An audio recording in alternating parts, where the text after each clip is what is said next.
So now I'm going to go to storytelling. And the big thing is the day the iPhone was founded, was released, was the beginning of what we call story making. And I'm going to have you hear Khalid Juma from an agency, an PR agency, an ad agency called called Mosaic, I'm sorry, that did the Bud Light Whatever Now campaign, which was it's happened last year, but it's a cutting edge change in the way marketing is done. I'm going to play a little bit of him. When the world changed, and when story making itself was actually born for the first time as a medium. Story making, simply put, is turning your audience into your story. It's no longer about being able to push a brand message out there, but it's about allowing your audience to become that message, to be able to find the story within the kind of the greater arc, the story that they want to tell. It's about turning your audience into advocates through their voices versus having to push yourself or push your message out to them, which is kind of a little bit of a dated model. What happened on that day in 2007, July 27th, 2007? And what the iPhone did for us was it changed our entire world. The iPhone turned every single one of us into a creator, into a distributor, into a publisher. It allowed each of us to have a voice and kind of almost become a journalist in our own right. We were liking things, sharing things. We were kind of optimizing our worlds in a way that we never had before. But all of a sudden, information and information sharing was democratized on one single day. And what that day did was informed, I guess, a view on the world that I'd like to share with you. Based on the iPhone and based on the velocity of change that's occurred, I now believe that everyone is a network. And with everyone being a network, everyone's constantly looking to populate their networks with interesting things. Hence, the birth of story making. Every single one of us is now a publisher.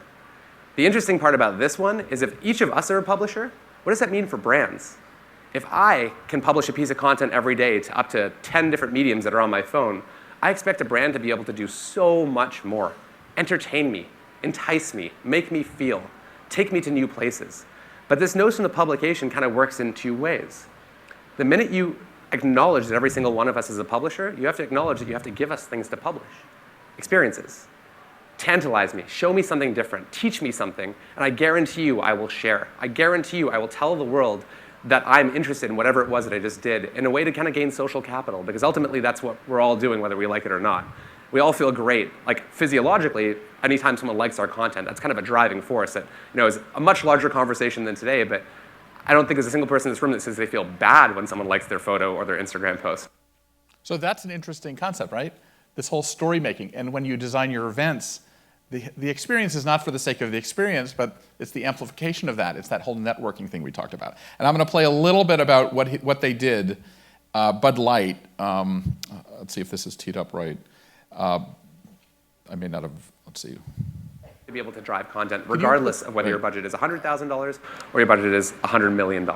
So we started with a very simple business problem. Past 4-week consumption was down and 21 to 27-year-olds had lost interest in Bud Light. A lot of them actually just had never tried Bud Light. It was just never on their considerations. Just start that next video again. From the beginning. We were tasked with building something that changed their minds. Forget it. Something that could live. No, that's okay. The fact that events are no longer just the thing that you used to do on the side. Events are becoming the core DNA of brands. Experiences are becoming kind of the fuel that are driving conversations forward. And every single one of you in this room has a role to play in that conversation. That is a key thing. That what you didn't see was Bud Light took over a town. They had 1,000 people, they had 1 million people sign up to come. They converted it into an experience that they used it as a content farm.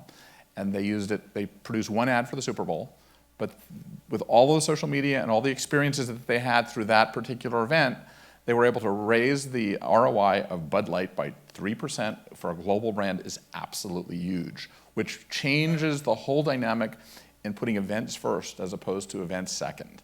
And you're going to see that more and more and more. So the marketing side of your businesses are going to benefit from this as well, and it also proves the value of events.